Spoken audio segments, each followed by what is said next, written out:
tu jingkal hun pha hun hoi umusa tu ipathian koma amasain ke pa thu ka soya hochen le hitan chianga hung pui tu hitan chianga ana tong theya damna le hisel na hung pia ipathianin lopina pa toina tanghen lan tu jingkal hunin pathian thuin holim khom le chia ka u da hi le ging tu le di tat na chi hi soi khom le ka u da adiain sermon tuam hudam na thu bang Christian hin khwa bang ai lo le tu covid sung a hiai lockdown sunga hin khwa zadidan ho tuam sermon tampi ingai kheta a udung zuin tu jingkalin practical de win in nitin hin khwa a izui ding izui nge ding ihi na Christian hi na pathian ta ihi na hovel mial la a isu la the na chu hotela khara hi le va ta te ihi nau sun ta te ihi nau bathian ta te ihi nau midang to ki banglo ihi nau isu la the na hi le ging tu le di tat na chi ahia o hi Bible chang isim dingin proverb thupil te bung som le bung li chang som thum le lia simning di tan nai nama toy sanga hizong le swal chu nam china ding in min siat na ahi hita a thupil te gial tuin di tan na to swal na asoi khoma di tan nai nam atoy sang a hima zong le swalin di tan lo nine di talo na chu nam min siat na ahi nama dingin mimala dingin in sunga dingin koutua ma dingin gam sunga dingin swal di talo na chi ta lo na pen min siat na ahi molpho na ahi o khai za la na ahi chi hi asoya uzia in tunin ihin khwa hi di tat na poimo ahi chi hi hele ka uda Bibles International USA le Baptist Church of Mizoram Panlana in Changma Bible New Testament chu August 5 2012 Sunday in Baptist Church of Mizoram lungleya honna le latna nei ahia huta kavatela o hi huwa kavatel hi Mizoram kaphama satna pe nahia Mizoram hi agala kazaza a amun kavatun chiangin lampi tangdung tangsia mualsia la a Mizoram amchi he chiat a izong le lampi te ka etta chiangin a hoi theya midang abanga lian zei zoi hi si jong le neu chakhat hi jong le tangdung guam ma pai hi jong le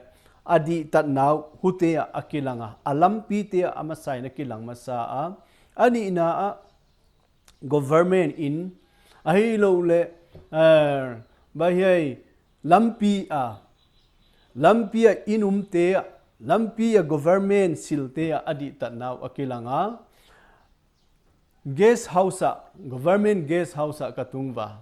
guest house a nasemte ojele avante ai lo le a compound te ai lo le silzo se kitup ta in hi government na hi kichub lo chi lo in ki silzo si asyang sit seda anga te zong adi tada hutu hu apat in hi Mizoram te di tana hi kavamodo a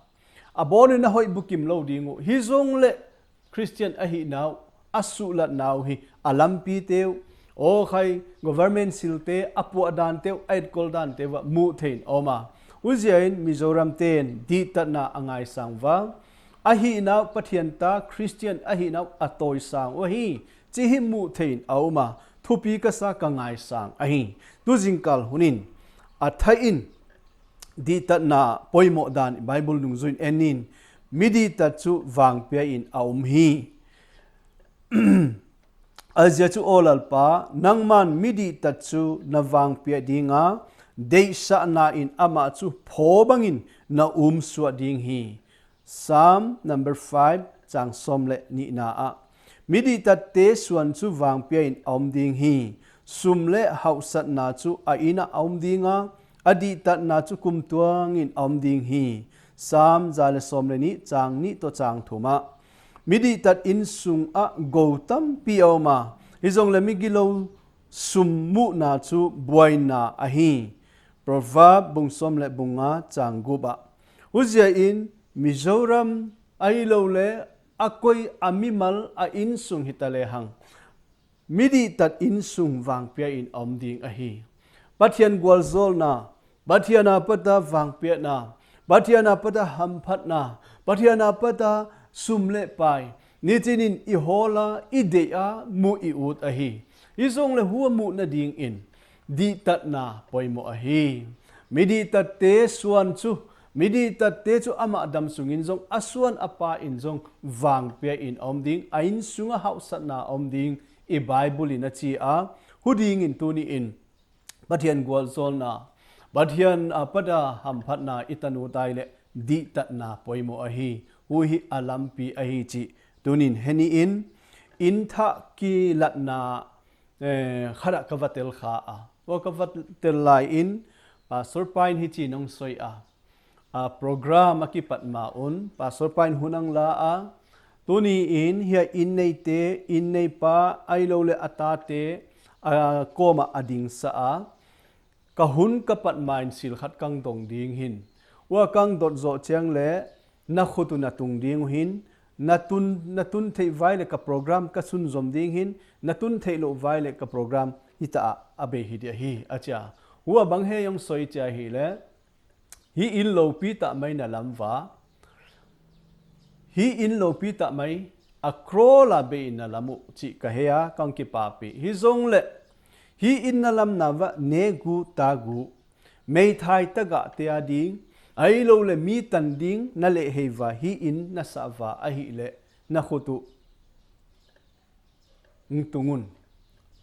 ไอโลเลกัดฮีอินลัมนาดิงอินเนกูตากูอาอุมสิฮีเนกูตากูฮิตาอัตเตลขัสิคอยมาอดีโลตันกลาขัสิวนัดจิวาอหิเลนักตุงตุงุนจีอินอาสวยาหูจินอินเนเตนอโบนุนบางมาละไว้เสียงทว่าฮีอินลำนาดิงซุมเสียงทว่ากิลำฮีจีอจิไอเอสานายนขุตุห้องตุงว่าหูจินปาสร์ไปตัวอินเกนกับโปรแกรมกับสุนจอมเทดิงจีอินโปรแกรมอังสุนจอมโลจิงตะไม่ฮีอินฮอนนาฮีอากิโซทุปีกษาไอเนเตกังไอสังลำก็ขบีฮิตบังมีหิงนาลายฮีโมจีฮิกลุงสิมาเอามาว่าอินเนเตฮิกังไงสังทุปีกษาปัทยานินจงอัตุอัตาตัมตาอวังเปียฮิกกิงตากะหามเตนาจงอหิไอหุตบังลำก็ขบีสุงมิดีตาโลหิจัดละโอฮิตบังอินสุงปัทยานินองเปียเป็นทุปีกษาหัมภากษากังไงสังไอหุเจนตูนีอินปัทยันกวลโซนไอตันนาดีอินมิดิตัดเป็นปัทยานินอวังเปียอหีจีฮีขัดนาอิสยุตาอันนี้นามิดิตัดจูหุดดามินอาฮีลัลปามิจูมิดิตัดเตตุงอตูฮุเลอบิลซงอากิโกวุไงเขดิงินอโดฮีมิดิตัดเตกิโกวาลัลปานอาซาฮุจินอมังบัดนาโซเสียวาปัดอามาอุอาหุนดัมฮีสามสมทุมเลลีจางสมเลงาสมเลสกียลัลปาจูมิกิโลเตอาปดินกัมลาปียาเอามาฮิจงเลมิดิตัดเตฮัมเตนาอังไงเฮียฮีเพราะว่าบุงสมเลบุงาจางสมนี่เลกัวมิดิตัดสิลเดจูเปียอหิดิงฮีเพราะว่าบุงสมจางสมนี่เลลีหุเจียนฮียไบเบิลจางเตเอตะเจงเลลัลปานมิดิตัดเตกิโกนาอาซาอังไงเฮียอาดงอหิหุเจียงเลอาหาสนาวปดินอาหุนดัมอหิลัลปาเป็นมิดิตัดเตอากิโกเจียงอินอาไม่โลอหิอากิโกนาอาบิลอากิโกนาวอาบิลอโดอหิหุเจียอินตูนีอินมิดิตัดกิโกนามิดิตัดฮามเตนามิดิตัดฮาสัตนามิดีตัดอากิโกเจียงเลลัลปาเอาไม่เทสิโอวานาปดินลัลปาอินอาหามเตนาอดงอหิลัลปานังไงอิสอหิอบิลอาหุมไม่โลอหิลัลปานมิดีตัดเป็นอมังหิโลอหิ ato adin apai akhosa na a bang chi lai pawin aveng a hi akiko na a o angai khe ut azza ut a hi chi hi hita a mu thein aw mai uzen unaw tu jingkal hunin na ko ma ka soi ut a hi le ai lo tu ni hunin ihin khwa izui ding chu lalpan midi tatte ki ko na angai khia a hi chi hi hele hang dei wai ka sa kapian tha zo sot lo hathum hali vel in hi bazara to ka khat leading in ka kwana wo ka kwan lain dola ka valuta ka valeya ka le zo zoin bangchin omei ka le zo zoin dol nei pain asum ahung le ta a ang le a hi le som nga ahung le di bang hitale som gyat vel ahung phata a ang le zo zoin le khela hi chi ka he a kas lung sima hoi e le khiale sum ki hawe chin lung sim ka nei ai uchin ka paita a in lam ka tung ta a ai wangin yang sum le khelupen ka het pum pumala ka hi zia in zanin ka imua ka imu thei ta sia o khai kaninga kitel a ka umdan anuam lo ai uchin imu thei lon jing kalin akina kinin dol ki hong hunin ka va pai su a zania hi kang leihin uchin nang le khialu chi in wa asum pen ne dol nei te ko ma ka va pekit a wa padin kalung simanua ma ko ka tho aveng a ai lo ke siam lo kitan na non talo in wa kala lai in ka he pum puma kala la siam lo ka kitan a o khai asum pen umzong le keima akipa na om lo ai huzia in tu ni in ging tu te hi sumle pa hi ta he no banglam di tat lo na au inei chiang in di lo pum puma ila chiang in di lo pum puma nei isom chiang in eima siam lo kitan na au ma huin e ki pa nang tun lo ai hi zong le di tat ta am chiang in i hagaw adam a i lung sim adam a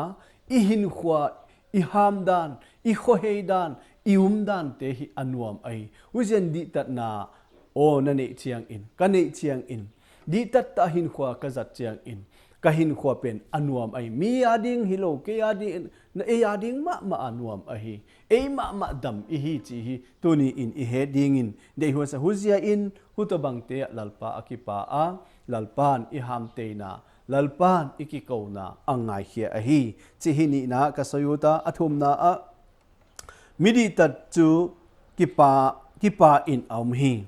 nuam na le hut dam na o chu midi tat te puan ina auma lalpa khut ziat lam in hang ta in abol veu hi midi tat te va atang a hizong le migilo te thau me chu su mit a hiding hi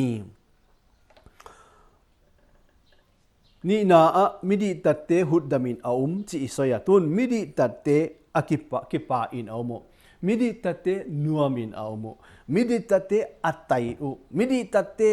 ahin kho anuam ahi chi hi hita amu thein oma aja chu nuam na le hut dam na chu midi tate puan ina auma hi midi tate ten na ina auma hi midi tate ina thoven na aum ahi o khai mia van khat na vagu mia van khat na vala na ina bangza tampi ko izong le chin na ina ki pa na amlo de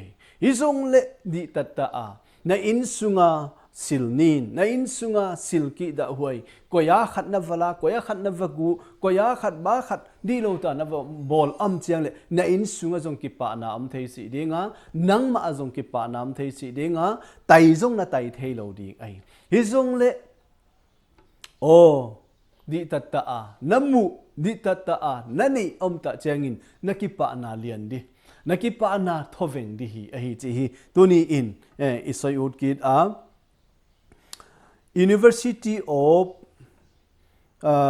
Dam kichi Indiana a psychology professor Dr. Anita Kelly in honesty experiment kichi ani ina a kum som legiada pada som sagi le khat ki kalmi zal som khat akai khom a wa kai khomin wa akai khom te khu hapta som sung ฮับตาสมสุงคูเอ็ดเฮียนาอันนี้ปีฮิตาอามูโดดานินอเมริกามีเตนกาลขัดินจวาวสมเลสกิสมเลขัดเวอสอยอุฮีอีเอ็ดเฮียนาเตลมีซาลสมเตฮับตาสมสุงาจวาวสอยโลอัมเจียงุนอลุงซิมูเลอัตตาสาวอดัมเทวาฮุเลอกิปาอุชิฮิอามูโดอฮีอุเซียอินมิดิตัดเต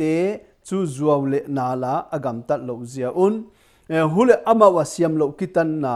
อาโลเซียอินลุงซิมเลตาสากิปานาเลนวมนาอันเนยุชิฮูอิตา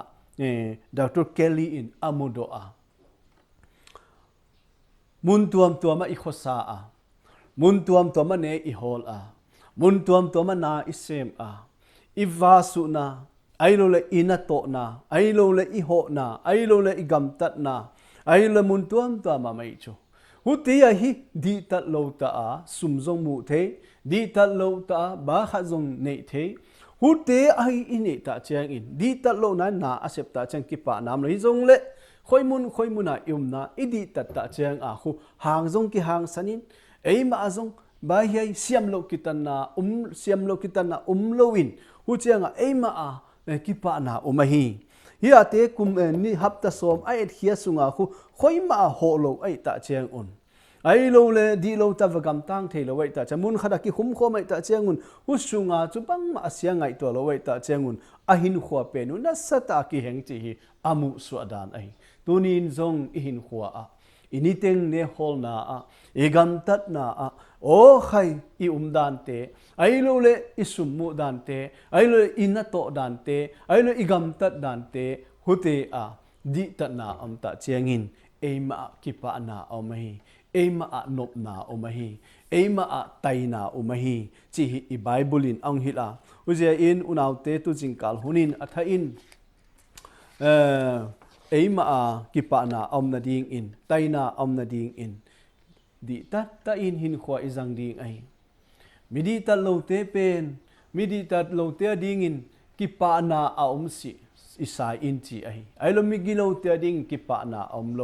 อาจีอามาจุดตุยฟอนมาบังไตเทโลกิปาเทโลนวมเทโล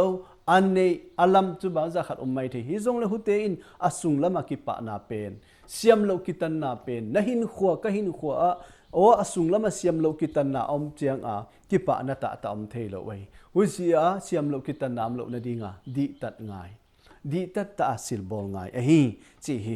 เฮนีอินอาลีนามิดิตัดจุตัวสังอินอมฮีมิดิตัดเตกีจุตัวสังอินอมดิงฮีสามสมสกิเลงาจังสมอาเจตุลัลโตพาจูมิดิตัดนาสุกิบะฮี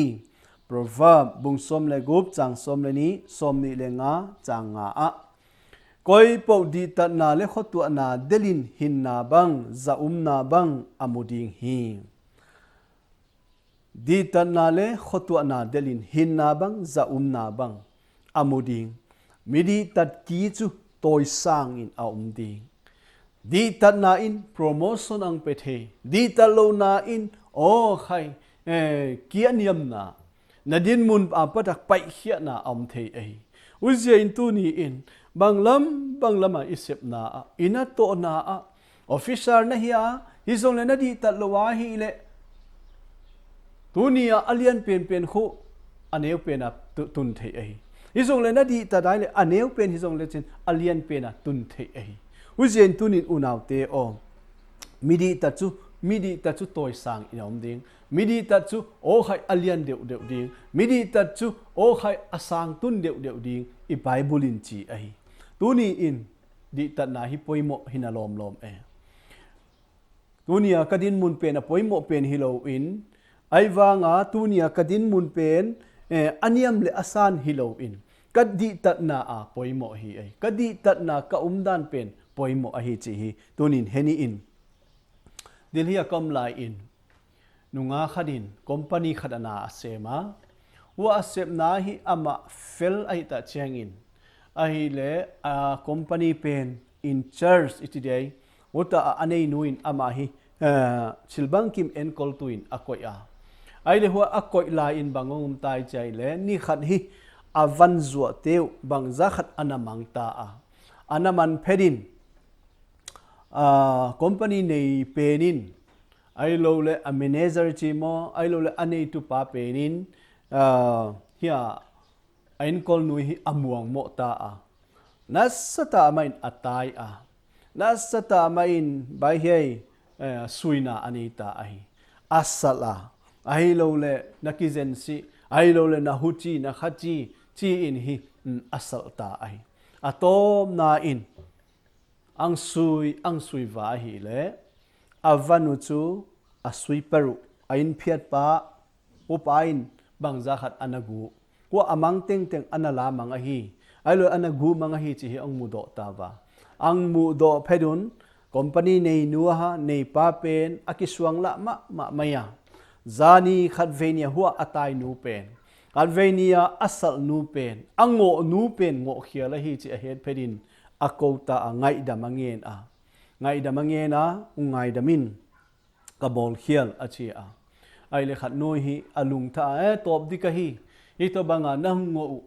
ito banga di lo ta nahungo hi nuam salo ka hi top di ka hi che top sin happy ta mai na chi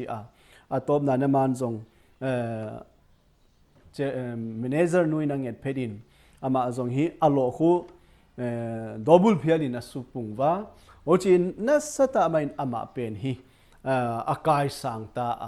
alo zong apunga ochela din mun zong asang to u naw teu tu ni in isep na mun muna di tatta isep na mun muna tu ne na din mun aniam le asang tu hi lo chowkidar na hi mai thei chowkidar na hi na na din mun na ginum ngai na di tat ngai huta cheng le bai hei chairman na hi na ai lo le secretary na hi na ai lo le lam tuam tuam tunin khovel dana directory chi mo ai lo le CEO chi mo banglam adin mun bang teng hita zong le isep na ito na idin mun chata i ginum ta ai lo le idi ta changin hupen kai sang na hi zong le nadin mun tuna nadin mun na di tat lo na silbola na di tat lo ka silbola ka di tat lo le kya ding in kya ngiam na hi chi tuni in hele hang dei huai isa atop na ding in midi tat chu phu de din hi bible in achia midi tat chu su ling hi mong si ding hi proverb bung som chang som thum na gillo na in mi su de din si hi zong le midi tat te zung chu akiling si ding hi mi gilo te pai hia in ding wa hi zong le midi tat te in chu ading ding hi proverb bung som le ni chang thum chang sagi na uzia in midi tat chu su ling in si ding ai midi tat chu su ling mong si ding hi gilo na in mi su de din si di tat lo na in mi su de din si isole mi di tat chu su ling hi lo ding phu de dam ding pung deu ding tam deu ding ama hu adin mun det chi na ai phu det koi man suling zo lo Daniel bungup na net va hi le Daniel bungup na asepi te in Daniel hi athang sia ta va ucha thang sia sia ango na dingu ahol va banglo tenga ahol wangin Daniel chu bang ma ama di tat lo na bang ma mu in si chi hi huwa imu hujen Daniel din mun pen bangzat ve ngo inum helan bangzat ve soisat inum helan bangzat ve khai phu som inum ma zong le ama hi adi tat zia in bang ma su khel nei lo wa pathian ma adi tat zen Daniel pen kho toy sang in omai hutoma bangin zong Joseph zong hi ai banglo tengin ngo in oma banglo tengin khai soisat in omai hi zong le Joseph adi tat zia in swalabol lo zia in di tat ta pathian ma ahin zen anak to aginum zen Joseph hi toy sang in om chi kho imu ihin khwa tu ni in phu de da yut hi le dunia sanga idi tat lo le chu dunia inei teng zong midang in nei the ai midanga hi the ai tunin na ina hoi mai thei tuni in nadin mun hoi mai thei hi zong le nadi tat lo a hi le tu nadin mun khu atop na hi thei tunia na nei le na lam teng teng zong mi khuta thei proverbin banga soye kumpi tapa di tat lo chu aswa swa pa ading a hi ane le alamachi ma banga kumpi ta hi zong le hang idi tat lo wai le wa swa a ine ne pa khu ine le ilamte ama a hi thei a hi huzen unaute atha in tu jingkal hunin ke ngai tu ani di tat na poimo hina lom di tat na pathianin toys ngai kho hina mai je ne chi hi tunia I het dingin izui it het chau hilawa izui dingin de huai ka sa a igam sunga pathianin midi tat bangza khat ong pia a pathian na tong chau hilo a ota chiang le government servant a igam sunga midi tada ka het khat ka het a hi le bu es thang kho paw ngai te bang o chele pu vi dongza thang bang o chele pu es chin khen thang bang o te hi adam sungwa khovel top tan a aminu soi a ai lo le aminu lama ding hi te hi ta a hi wai uzia in hito bang midi tat igam sung in adang zong tam piu min te hisong le hi te hi atang pia I het te le imu te ama hin khwa ma a imu te ai jen ham phai ki sa a lo pi zong isa ai uzia in unaw te o phu de din ding a hi midi tat te o akiling lo ding a hi a adet ding ai suang pi tunga lam to bang a hi ding o hi chi hi ya I bible in asoi a ujen phu det a yu da hi le mi di tat ta a hin khwa pen zat khu poimo a hi chi hani in India president te la a ka ngai sang ma hi le the people's president chi a pu Dr. APJ Abdul Kalam a hi bangzia ama hi ngai sang ka hi ka chi a hi le scientist a hi president in zong apang a gam sunga ding in siltam pi atong do a asi zowa ane ile alamte achekwa a hi le bangbang he ane ile alamte anusiat go anusiat te khu bangbai chai le to ka gum ane ya khat a hi ni a hi le DRDO uniform a hi a pona li anusia a ni a hi le DRDO uniform a hi coat suit thum ane ya khat a hi le westerna ni a hi le Indian suit a hiya lekha buhi sang ni le zanga anusia a inflat khat aneya huzong midang te zat ding in adonate a Padma Shri award khat ve anga a Padma Bhushan award khat ve anga a ochele Bharat Ratna award khat ve anga a doctorate degree somle gub amu a ochele website khat aneya Twitter account khat aneya email ID khat aneya TV air conditioner ACTU car sana anesia bank account zong khu zero balance ahin a pension sum hagiat ading a pension hagiat ading chu akhwa village development ading in apedo akichi ahi athupi ma mai unaute Abdul Kalam di tat dan India angai nat dan agamadi nga akipumpia dan ieta cheng thupi hi ai scientist khat hia president India pumpia president khat apang theya ago hizat a hit le chu thu o khai lopi na mai jeng ging tu tam ta in pathian na tong tam ta in jong ki phalo ding dan a hi adi tat dan pen tuni hunin pastor te bang ai lo le pathian na tong te evangelist te ai lo le missionary tam ta te in di tat ding bang chi isoi a isong le achang chiangin tua I present pa sanga di tat lo zo bang tam pi ki umnin ka ngai tua hu chiang le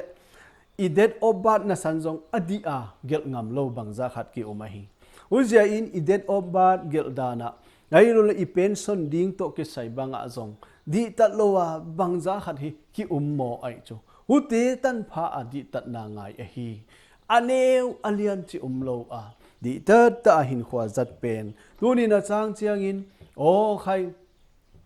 igam sunga government officer te ai lo le lam kai te koi te hi di ta lo ding in sang chan ingai tua bangza kha chu atam zo a person chu tam zo chu di ta lo mau hi zong le bangza khat te di ta ta a hin khwa zang a hiu chi hi imu in ki pa huai isa a tu jingkal hunin atha in midi ta te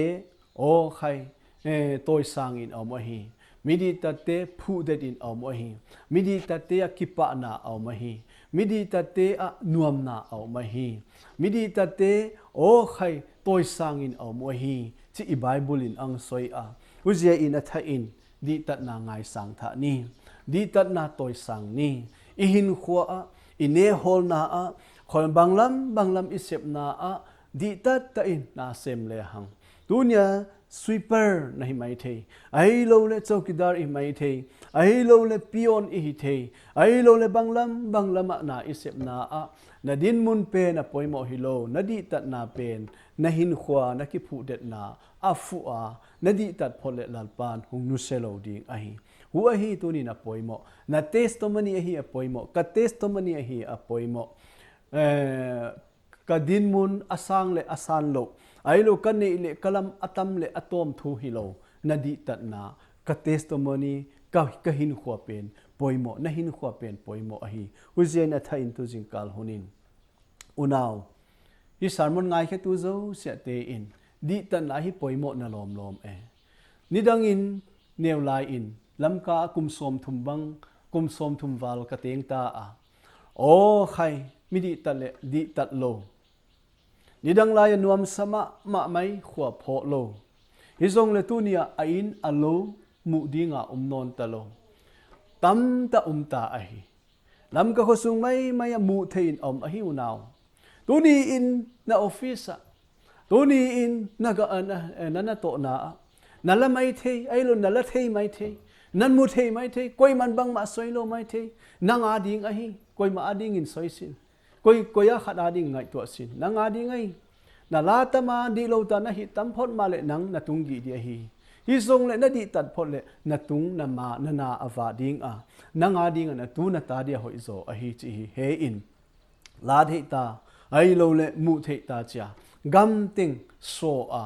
o kilian sa ta kilo pi sa ta a chapo ta maya hin khwa zat pen tunin a hoi pen hi lo ai nang nga dinga hoi zo ai tunia proverb in bange soi palpa mit mu in siltom cha khat ne chu sil di lo ta tam pi ne sangin siltom cha khat ne a hoi zo lalpa min mu in di lo ta sum tam pi mu sang in di ta siltom cha khat ne a hoi zo pathian min mo lul zo ave khu pathian in amu dan hi ai hu je in di ta na toy sang ni